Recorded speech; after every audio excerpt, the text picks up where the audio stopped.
At home, we have four main responsibilities. We're in charge of the finances. We're in charge of the dwelling we live in and the maintenance of that dwelling. We're in charge of the people that live inside of the household. And then we're also in charge of ourselves. There's so many things that we do. And a lot of them we do on autopilot, or we don't do them because we don't even know we should do them. Our life is like 63% of our life every day is our habits.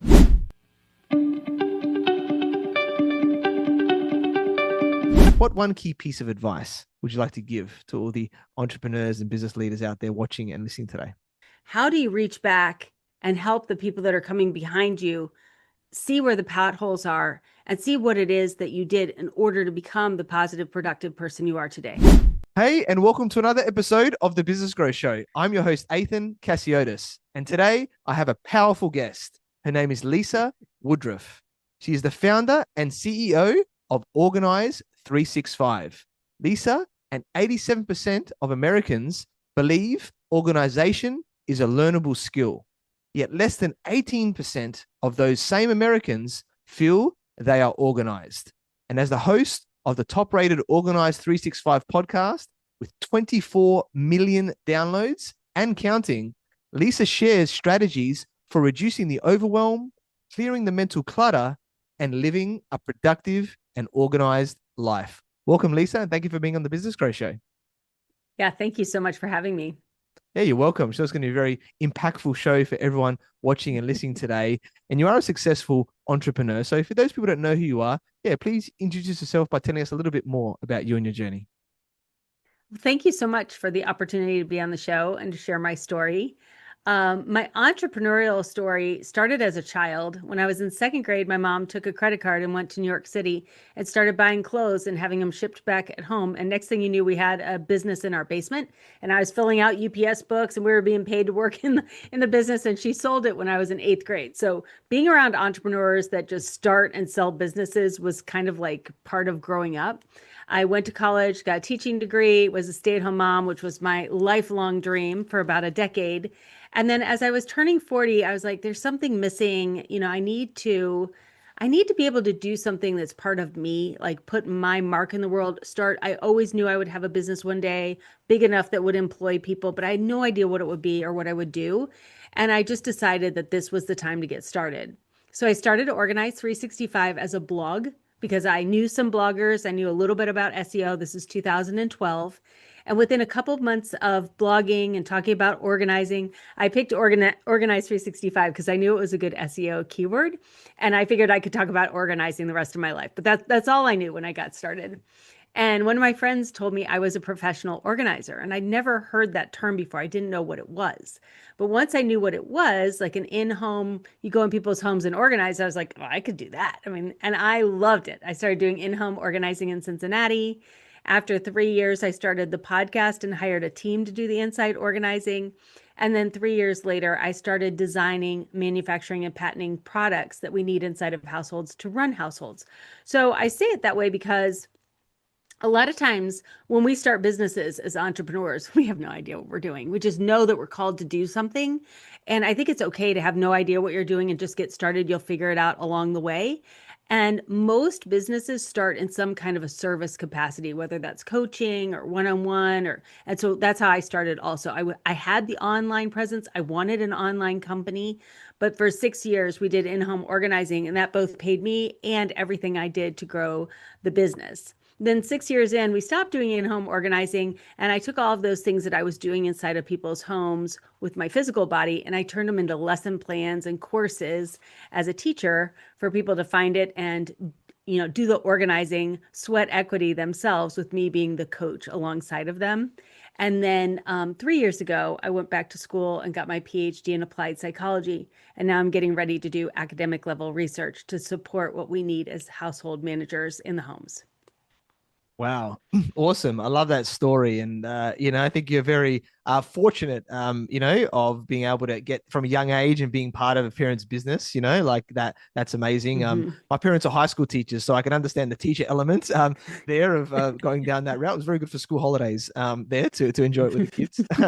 And to be able to then, work through, and obviously you had that and then the transition, right? I think that's for a lot of women, of course, that they want to be there with their kids and then going, okay, well, now that they're older, I want to make your mark. And I love that you had that, yeah, in your mind of wanting to do that. So I think it's very Yeah. powerful. And then you had to grow, and there's so many hats, right? I think a lot of people don't Yes. understand this, right, at the start of the business. And yeah, maybe share a little bit about Mhm. you know what were the challenges of how you built this, because there's so many ups and downs, right, that happen in there, and maybe some of the skills that are required to make sure that you've got the best possible chance of success. Yeah, so many hats. Like that is the best, tagline of everything. Like so many hats at home, so many hats in work, so many hats as a human. There are so many things that we do, and a lot of them we do on autopilot or we don't do them because we don't even know we should do them. So I would say when I started the company, as a previous teacher, creating blog posts was no big deal because like I had done lesson plans. So creating content for some people is a big deal. But for teachers, like we create content all the time. That was no big deal. Organizing inside of people's homes was no big deal because I was good at organizing and I was good at asking questions. And so I could customize the organization for people. The hard part came was I always knew I wanted an online business. How do you take something that you're good at one-on-one in person and make it generalizable enough that someone that you've never met before and you don't know what their situation is can actually get that organization transformation? And that's where the podcast was really important. So halfway through my organizing other people's homes, I started the podcast. And when I was recording the podcast, I was thinking, if I'm sitting in your kitchen with you and I'm helping you get organized in your kitchen, but I don't know what drawer you're opening, what would I say to you as a coach? And that was the first year of the podcast that ended up going in a course. And really, that's how I record the podcast today. Like, it's not a YouTube show. It's an audio show. So you're listening to me as your organizing coach or your older sister or your friend or whatever asking you questions, and then you're answering them for your space like a teacher would and having you really think through how you want to get organized. Now, simultaneously, I'm growing the business. And when I was growing the business, all I wanted to do was replace my teacher salary, which was $500 a week. It's really not very hard to replace $500 a week, when it's all said and done.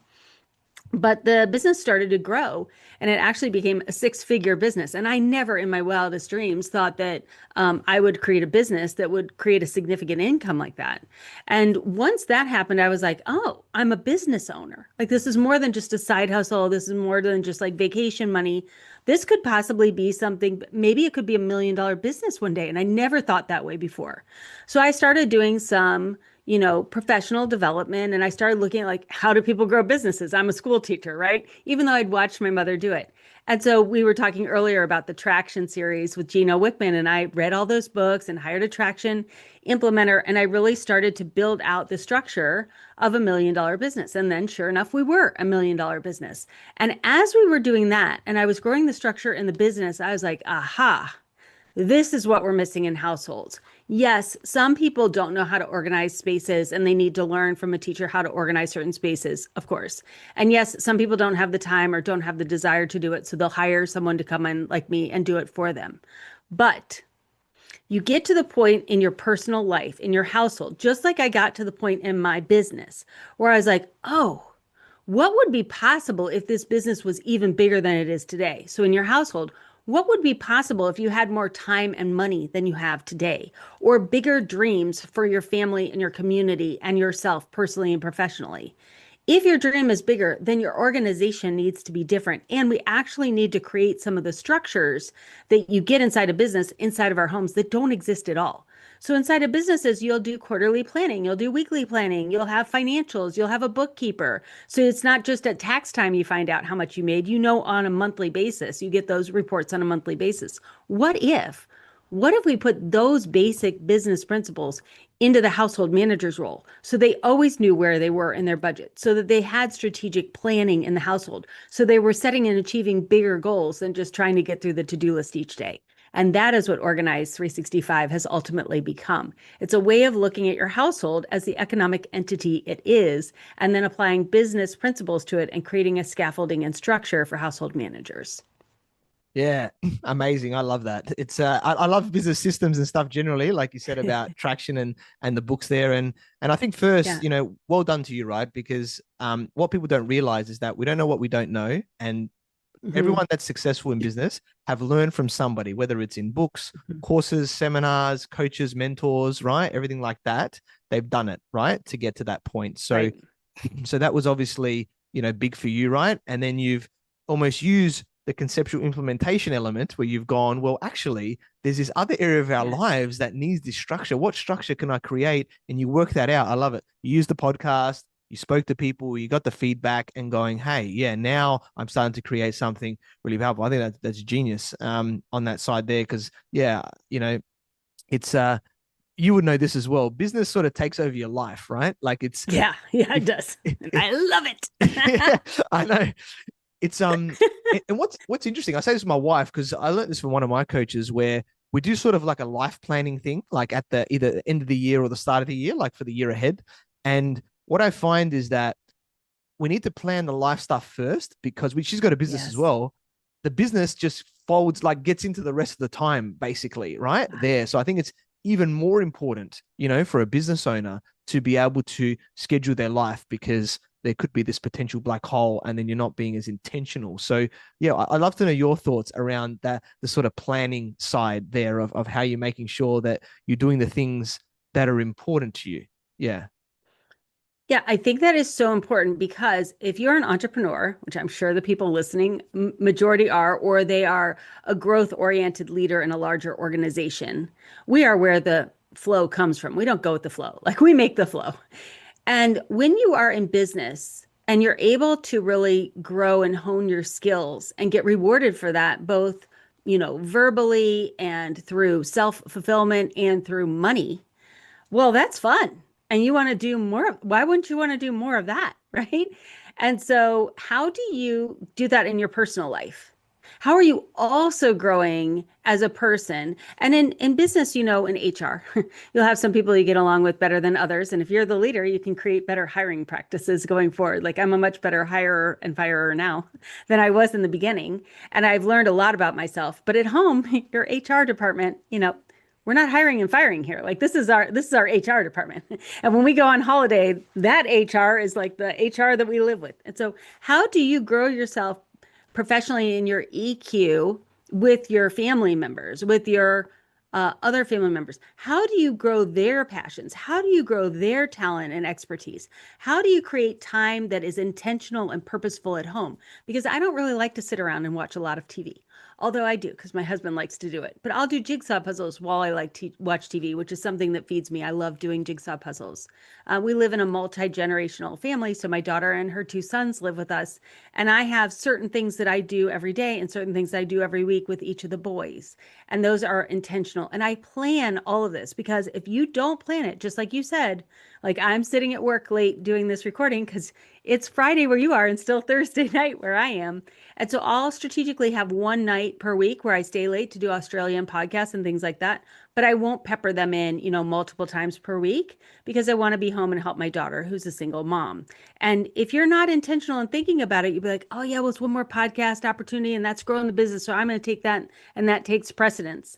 And so being really strategic about what are your goals in all aspects of your life and not just once a year. Like I do it 3 times a year. I coordinate these planning days for people to really think through all of these areas of their life at home, just like you would in business. Yeah, I love it. Yeah, definitely got to do it like that, not just the once a year, like a business quarterly and 3 times a year and all of that Yes. and what you do. So yeah, really powerful. I think I love the concepts and love what you're doing there and because yeah, I think business affects life, life affects business, right? In that way there. So we've got to make sure that the household is doing as well as possible.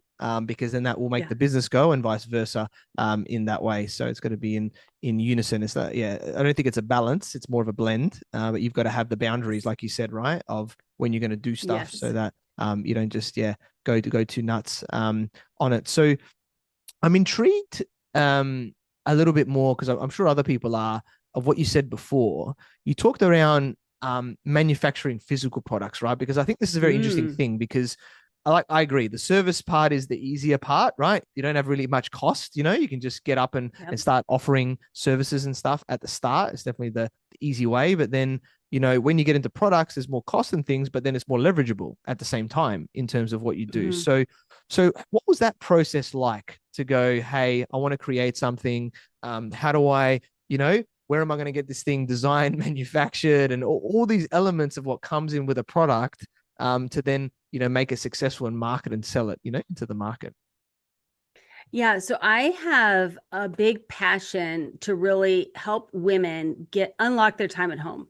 It takes about 28 hours a week to run a household without children. You may not realize that, but that's the average of what it takes to run a household. Just think about meals alone, planning the meals, shopping for the food, getting it, and then preparing the 21 meals, not including snacks and cleaning up. Like, just think about how much time that is. And then there's all the other things you do as a household manager. And what I found for myself personally in my 20s and 30s was I would spend all of my day doing those household management things and then try to squeeze in some earning a little bit of money because I wasn't working full time.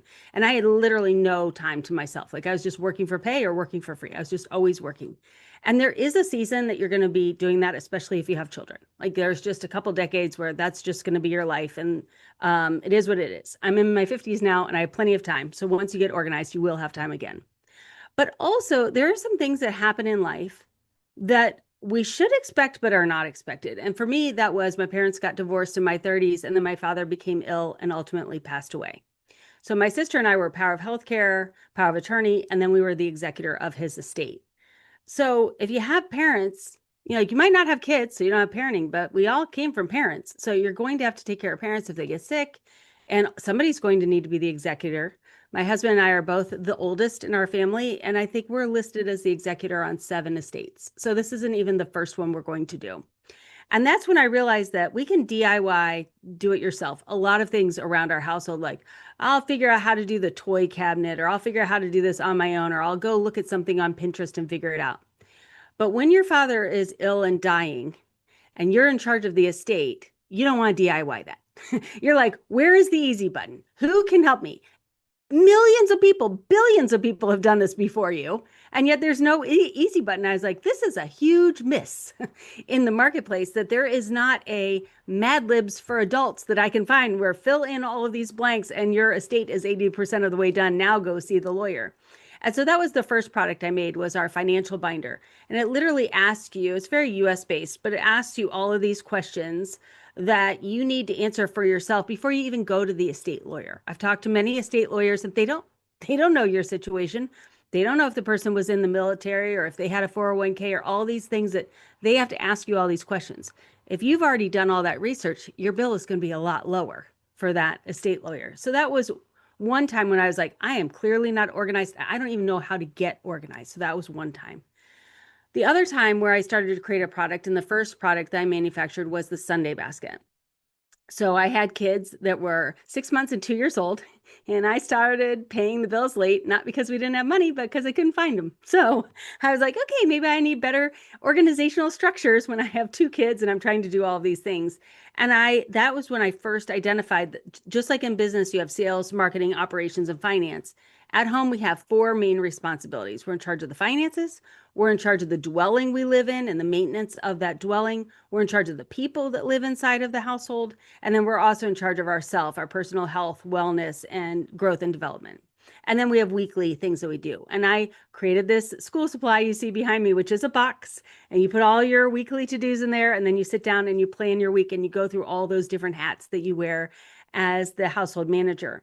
And the biggest thing that the Sunday basket helps me with is I have a lot of ongoing projects that I've been doing, some of them for years, and they're not going to be done anytime soon. Where do you keep all that stuff? Like the piles on my kitchen counter were getting too high, so they ended up in the Sunday basket. So that's where two of the products came from, where the ideas came from. And those solutions don't exist in the marketplace. So I had to create the intellectual property. I had then to decide what it was going to be. I made binders instead of file cabinets because you need to take the binder to the estate lawyer. You need to be able to evacuate from a hurricane or a forest fire, so we don't want them in file cabinets. And then I set out to manufacture. So my mom did the first design of the Sunday basket. She sewed it for me, and I got a patent on it first. And then I started going to manufacturers. Now, the first person to do the patent said that they had a conflict, the lawyer did. So I had to go to another lawyer and I patented a foldable box, which I'm still shocked I got a patent on that, but I did. And then once I had the patent, I went to a US manufacturer and they connected me with a Chinese manufacturer. So some of my products are made in China and some are made in the United States. And sewn products are really hard to do inside of the United States. I actually had a manufacturer make 100 for me, and then they said, "We don't even want your business." They didn't want to make them after that. I was like, "Okay, I guess I'm going to make these in China." The slash pockets are all also made in China. Every office supply manufacturer manufactures in the same couple of plants over in China, but the binders are made in the United States, and there are a lot of binder manufacturers. What else do you want to know about that? No, that's awesome. I think that Okay. was, I love the story behind it, of how you Hmm. got there and then you saw the need because no one has this. And like you Hmm. said, it's, Right. I do the same with my wife. It's like, oh, we need to do this. Let's put it on the table or the bench or something. And you like try and get to Hmm. it later, but it just creates clutter and things like that in the house. So to have that organized is, it's so simple and so genius at the Hmm. same time. And I think that's, the simple element is the great part about what you created. And I think that's for everybody, right? Is here is how can you simplify people's lives generally with what you do? Because we need it, and that makes a massive difference. And then obviously, like you said, you went through the process, you got the patent, you looks for the manufacturers, who can actually Hmm. do it, and then you just persevered and you got it organized. So Yeah. yeah, it's a great level of resistance there, and to push through that and to make that happen because you've got to look for the solution. So I think that's yeah, that's amazing. And I guess you know, tell me some other elements of this, right? So Hmm. you talked about those four pillars. I love that Yeah. side of things there, which are so important. Let's assume that the business is helping the finance side. We've got that humming that side there. We've got obviously how we relating, and I think you mentioned the EQ side here before, and I think this is a Hmm. really cool point. You're doing applied psychology as well. I've got NLP master Yeah. practitioner training. I love the mindset Oh, side of things nice. too. So I think Nice. this is so important in business is mindset, but also like for your family, of course. Tell us more Hmm. about this side, about how our mindset is, Hmm. our emotional intelligence, the EQ side of it as well, and what are some things that we can do to improve that in ourselves and in others around us. Yeah, I find the better I am at business, the better I am at home. So in business, you realize you can't have 18 goals. You won't hit any of them. You have to strip it down to one, two, maybe three per quarter. And that's if you have a team helping you. Once you realize that that's how you excel at business, then if you apply that at home, you're like, okay, well, we can't do a remodeling project and they're in four sports and like you're like, no, okay, everybody pick one sport. We're only going to do the vacation and then we'll do the remodeling next quarter. Like you start to get better at prioritizing and put all of your effort towards one or two goals and actually get them accomplished. And then on the EQ side, I think that as your business grows and you develop a team, you realize that your customers are no longer your market, your team is your market. And the better you treat your team, the more empowered they are to deliver to your customers in customer service and all of that. And so at home, then, the more you're filled at work and doing what you're uniquely gifted and created to do, when you start to look at home at work and you do less things well, and you eliminate busy work just like you would eliminate busy work at work, then you start to look at the people in your family as part of your team and not necessarily dependents or things that you need to just check everything off of the to-do list. You start to think that, well, if I am a leader, if I am an entrepreneur and I'm investing in coaching and developing myself and I'm doing every single personality test known to man, well, then I'm going home and I'm doing all the personality tests on them. So then when I know what their personalities are, then I'm like, oh, okay, this child needs to know things a week ahead of time, and this child needs to know 10 minutes before we leave the house.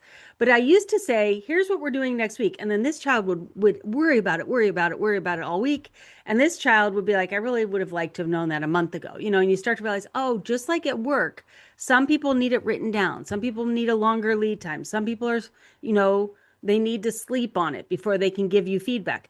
I can give you instant feedback. Not everybody can give you instant feedback. And as a matter of fact, you don't want everybody to be able to give you instant feedback. You want those detail oriented, high contributor employees who are able to take your random idea on a Tuesday and make it a real thing on a Wednesday. Same thing happens in your household. And when you start to recognize the strengths, and I look at where are the coaching and the life skill opportunities as a parent and as a wife for my family, not just entertainment and hobby and fill the time. Yeah. Or, our entertainment, whenever I'm picking it, it's going to be a documentary. So, my husband's like, I got it. I figured out the movie for us this week because that's me. We're watching the new one on Benjamin Franklin. So I'm always like trying to plug in that learning and growth and development in my family. Yeah, I love that. So powerful and so true with everybody's different and there's so many different, personality profiles and things of what's important. And I think it's good to, understand that intersection. And I think the really powerful thing you said there is like, the growth side, right? I think we always got to Mhm. be learning and growing. And I think with kids as well, like I know you've obviously got grandchildren as well in the household that are young. I've got my young son as well now is, year and 4 months now at the time of this recording. And what I'm finding is as I become more aware, right? I've done a lot of work on myself, as have you, and how can I instill this knowledge and this awareness into my child? Like, for example, Mhm. even just positive affirmations, like telling them the things that I didn't get growing up Yes. that helped me, Yes. and what are the other tools that I can do that I can learn to go? How can I create a very well-rounded human here? In that way, there, I think is really powerful. And then what are the structures of the organization around that to make sure that you do it and you improve it? So I'd love to know your thoughts in that area as well. And I don't know if there's any sort of things that you think are important to do to really help that grow and foster. Yeah. Yeah, so I'll do a work and I'll do a home one. So in business, I always assume that if something doesn't happen the way I thought it was going to happen, it's my fault. So if a team member gives me something and it's not what I thought I was going to get, I will immediately think, was I clear? Did I give them the instructions the way they like to receive instructions? Did I rush this through? Where was I lacking? And then I change myself and I ask for revisions or whatever. And then I'm like, how could I do this more clearly with you next time? And just like in my classroom, I know like how each team member likes to learn things. I like to just send a verbal message, but there are a couple of team members where they're like, that's like Charlie Brown's teacher. Like they just don't even hear it that way. I need to write it out for them. So I always assume that it's me first. Now, if it happens over and over again, then maybe it's not me, but same thing at home. I remember I was talking to a psychologist when the kids were younger. They had some behavior, I don't know, we were talking about. And they said children do not want to disappoint their parents.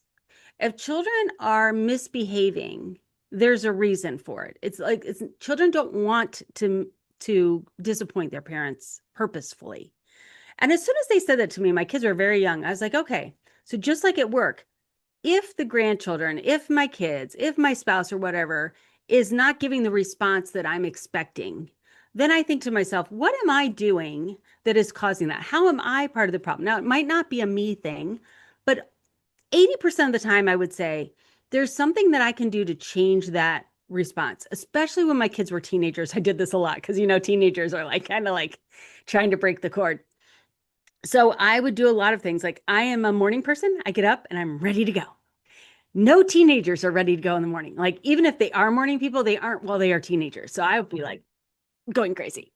And so I realized that this was, 2012, 2013. I was like, well, I could put AirPods in and I can listen to podcasts. So I would think through, oh, tomorrow I'm going to listen to this podcast. I'm going to make my coffee. And I would literally just go and sit in the car and I would just wait until they came out to get in the car. They were always late. It didn't matter because I had some things that I was doing.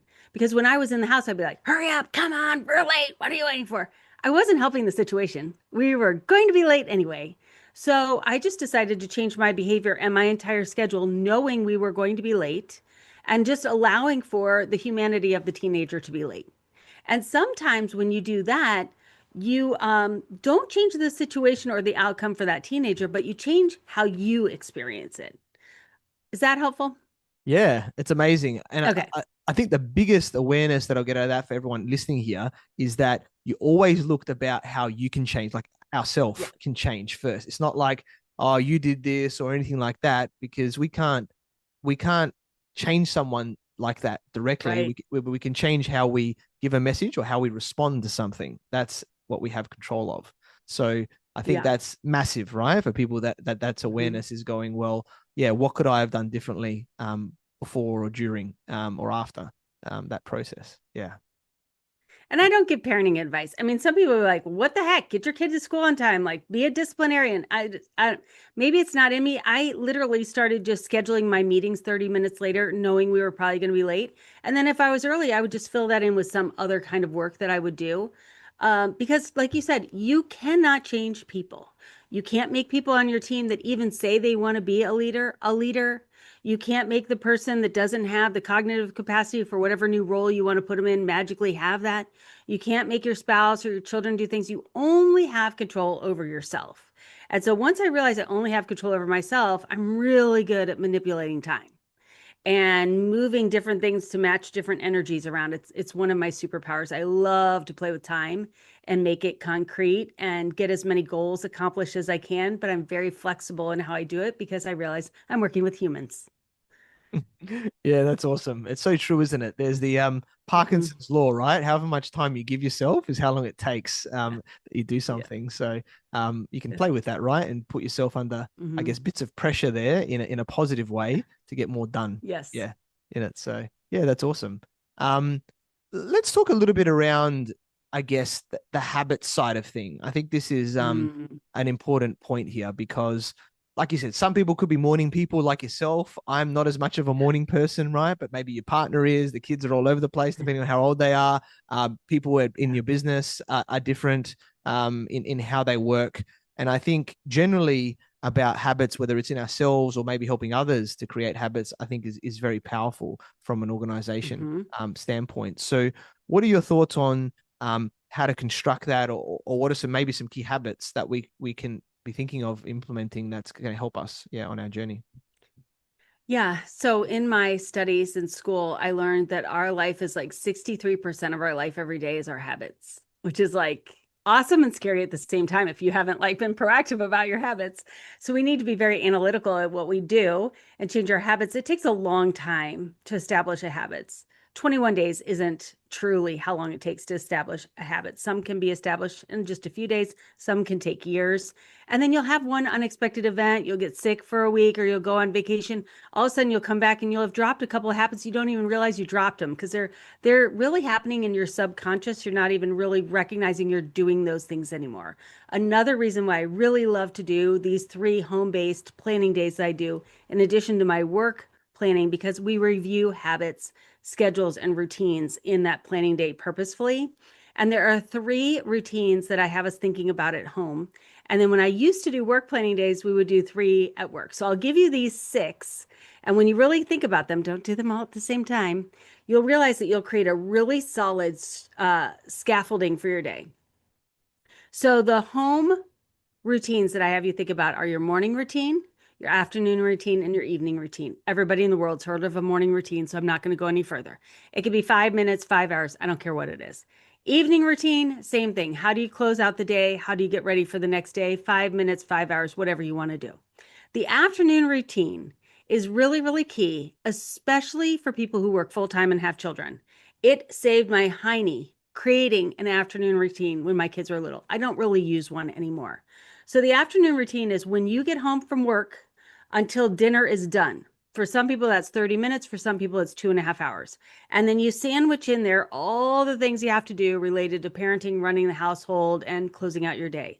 So, homework, checking the backpacks, making the lunches for tomorrow, the dinner tonight, the baths, the whole 9 yards. Like, what are all the things you need to do in there? When you create yourself a beautiful script, which will only work for about 3 or 4 months, and then you'll have to change it. But once you create that script and you just start going through it and you get in that nice flow and routine, everybody will be happier and calmer at home because they know what to expect. And it's not like, is this a bath night? Isn't it a bath night? You just know. You just know what that schedule is.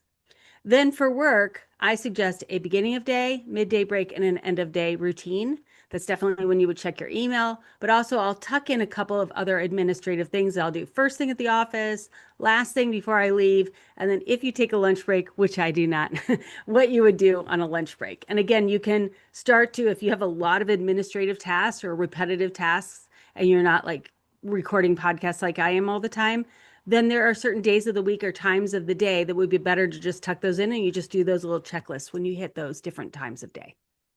Yeah. Awesome. I love that. So powerful. One thing that I'm intrigued, right? Because in business, we have a lot of systems, right? Like software systems and things that help Hmm. us, which are very important to be organized and efficient. In the household, not so much, right? In that way, there. Zippo, we got Yeah, that's nothing. hopefully you've got an email and maybe something else to save. I always put like stuff in cloud storage, right? Like that's the Ah, basic thing of having files there, right? That you can do. So I'd love to know your thoughts on this, right? About how to organize from that perspective of what you're doing in the home. Yeah. I mean, it's it's it's bad. And let me just tell you, AI could give a crap. They are not coming to save us at all. As a matter of fact, it's worse than it used to be because I was talking to some parents today. They're like, "Oh, wait till the grandchildren are in sports." And my grandson will definitely be in sports. And they're like, "It's not like it used to be. It's not like they even send the flyer home and tell you what all the dates are. Every single sporting group has a different app. The school has an app, every sporting thing has an app, Boy Scouts has an app, whatever. And so, as a household manager, not only is there not a system to begin with, you're running on everybody else's system, which used to be a flyer that came home in the backpack or an email that you could print out. No, now on Sunday, here's what you have to do: you have to check your email, then you have to check your text messages, then you have to check your Instagram DMs and your LinkedIn messages. Then you go through the apps, the school app, the sport app, the financial app, the da, da, da, da, da. There are like 15 things that you have to check. That takes like an hour or two. And then you're like, okay, now I know what I need to. It's so bad. It is so hard. It is so hard to be a household manager right now. So the better systems and routines you could put into place. So the Sunday basket, that takes 90 minutes to 2 hours to do on Sunday. Listen to me. Do not stop this podcast. I am the teacher. It will save you time because it's either you make these decisions and you plan your week on Sunday, or you are reactively working from a to do list 24/7, 365. And that is exhausting. The only way to stop that exhaustive hamster wheel is to start planning on Sunday your household work, just like you would plan your work.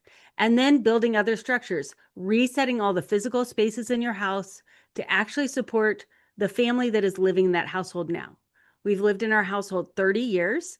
We moved in without children, raised our kids. Now our daughter is raising kids in our house. Like that household has gone through a lot of transitions. And if you don't stop and really think about how you're using your space and modify your environment, then you're constantly hitting friction and bottlenecks. You need a good information management system. File cabinets don't work. Yes, a lot of things are digital, but not everything is digital. So you need a handful of binders that are going to take care of that information management. And then you need to have planning time, quarterly planning, and then also weekly planning so that you are setting and achieving goals at home just like you are at work. And you'll be more excited to do things at home then too. Yeah, I love it. So powerful, and yeah, just getting that structure in and that awareness with everything that's going out there on how you manage it all. And I Mhm. know that you've got your latest book as well, Escaping Quicksand, launching shortly in June 2026. So tell us a little bit more, yeah, about this book and what we can do and look forward to as that comes out. Yeah. Well, as you could tell, I'm a chitty chatty girl. I'm always like thinking and I'm always thinking and analyzing how we run households and specifically how women change and evolve over our lifetime. I'm 54 now. I'm through menopause. I'm through raising my kids. And as I went to write this book, I thought, what is the book that I needed when I was turning 40? Like, what are the things that I did in that decade that really set me up for the life that I'm living in my 50s? And they were 10 different mindset shifts that I made, different ways that I look at the world now than I did in my 30s that allowed me to get organized and for that organization to stick. Very cool. I'm very intrigued on this. So everybody, watch this space. Very cool book, and I think mindset's the most important. Like what I've Mhm. learned is that I can teach. You would know this with teaching as well and business. You teach Yeah. the same thing to 10 people, you get 10 different answers, 10 different Right. results. Because everyone's got a different mindset. So the awareness of changing that mindset. And is there Mhm. anything that you talk about that side of things around how to have that awareness and I guess improving your mindset as well? Yeah, and a lot of it is, understanding that perfection isn't a thing. In my 40s, I gave up perfection, but I replaced it with being a woman of excellence. Before I did that, I was just like, well, I'm not perfect, so just accept me for who I am. And that was fine, I guess, but didn't have good energy to it. But saying I'm not a perfectionist, but I am a person of excellence allows me to give my best effort and bring my time, talent, and treasure to everything that I do without the guilt and the pressure of it has to be perfect before I can say it's done. And that allows the best of both worlds, right? So that's one of the things. Another one is letting go of unrealistic household expectations. You guys, the house is never going to be done. It's never going to look perfect. And the president and the pope are not coming to visit you. So it doesn't even matter. So, how can you lower those expectations? Where did those expectations come from? Why do we think we have to have the white glove test on everything? Like, I'm not even having people at my house. Who's going to be bringing the white glove over? Who am I trying to impress? And I would rather have that time back for myself. So just those things, like I said with my son, waiting in the car and just waiting for him to come instead of like badgering him to get in the car earlier wasn't going to work. How many of those things can I start to do for myself? This book was ways in which I gave myself that same grace that I was giving my son as he was having trouble getting to school on time.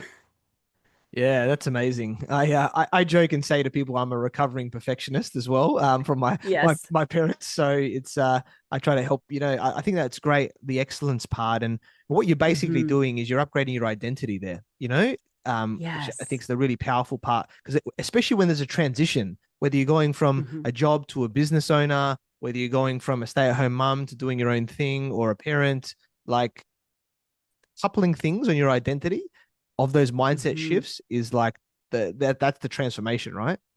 There. So I think Yeah. that's what I wanted people to be aware of, right? It's like all these things that you're sharing with us today, Lisa, is so powerful. It's like let's keep building this amazing new identity of ourselves, and we become a better person there of how we can help ourselves and help the people around us. So so very powerful in all of these areas that we've been touching on today. And I guess, you shared so much gold. And I guess as we're starting to wrap up here today, what one key piece of advice would you like to give to all the entrepreneurs and business leaders out there watching and listening today? Yeah, I think that everyone listening is very successful and very focused on self-improvement and improvement of everyone around them. And I think that when we are professionally goal-oriented and we set and achieve our goals, we are constantly leveling up all the time. And so, what I really tried to do in Escaping Quicksand and in the courses that I've created is how do you reach back and help the people that are coming behind you see where the potholes are and see what it is that you did in order to become the positive, productive person you are today. I went from reactive and overwhelmed and depressed to positive and proactive. And you can see that in the business and you can see that in the way I get organized. But what changed internally? What changes in our mindset? And so often when we make those leaps, we don't remember. And so you may be like, yes, this is exactly what I've been telling my sister about, and this is what I've done, but I don't know how to articulate it to her.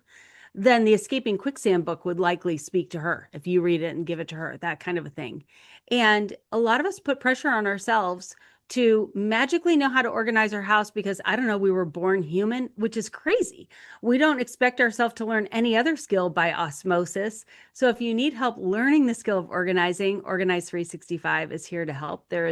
Every skill is learnable and organization is learnable as well. Yeah, amazing. Love it. Sounds so very true, so very awesome of how to really make sure you're in those states, organizing yourself, getting the help from others, Mhm. right? Because you're not just gonna be able to learn everything yourself. You learn things and now you're passing it on in your own way of through that journey. And I highly recommend, everybody do that. So we connected, through our network. So I learned about your awesome journey from being a stay-at-home mom to an entrepreneur, at the age of 40 and really changing the game and making a massive impact in what you're doing in business and in life and raising women. So knowledgeable and shared so much gold and practical things here today. And you've got so many resources as well there to be able to help people really get them to where they want to be and have a more productive life. And I'm sure you're going to continue to share those strategies to reduce the overwhelm, clearing the mental clutter and living a productive and organized life. Very grateful we connected. I think it was an amazing show here today. I really enjoyed it to delve into all these elements and look forward to partnering as well. So, Lisa, how can people find you and get in contact with you as well? Oh, thanks so much. So the website is called organize365.com. And if you go to organize365.com/pivot, I've got a free lead magnet there for you that'll help you go from reactive to proactive in just 15 minutes at night. My podcast is called Organize 365, and I'm most active on Instagram under Organize 365. Beautiful. Awesome. We'll definitely check out Lisa there on all those. Get to the website, get that lead magnet, resource that you can take now and implement into your life. Look at the book. It's coming out soon as well, of course. So make sure you're getting on that. Sounds amazing. I'll be looking out for that. And obviously reach out on the socials, the Instagram and everything there. It's so powerful. There's so much gold, that you've shared with us. And I think I think everybody should definitely be doing this, because the more organized you are, then you have a better life, right? In what you're doing in life and business. So it's been a pleasure interviewing you, and thanks for being on the Business Growth Show. Thank you so much. Thank you for watching and listening to the Business Growth Show, where we talk about everything on business growth. And please like, subscribe, and leave us a 5-star review. You can find me on LinkedIn, Facebook, Instagram, and YouTube as Ethan Cassiotis, or visit my website, ethancassiotis.com. And if you want to grow and scale your business, you can reach out to me on any platform to see if we're a good fit. So until next time, remember that our business grows where we learn skills and take action using them in spite of fear. So let's create wealth and freedom together.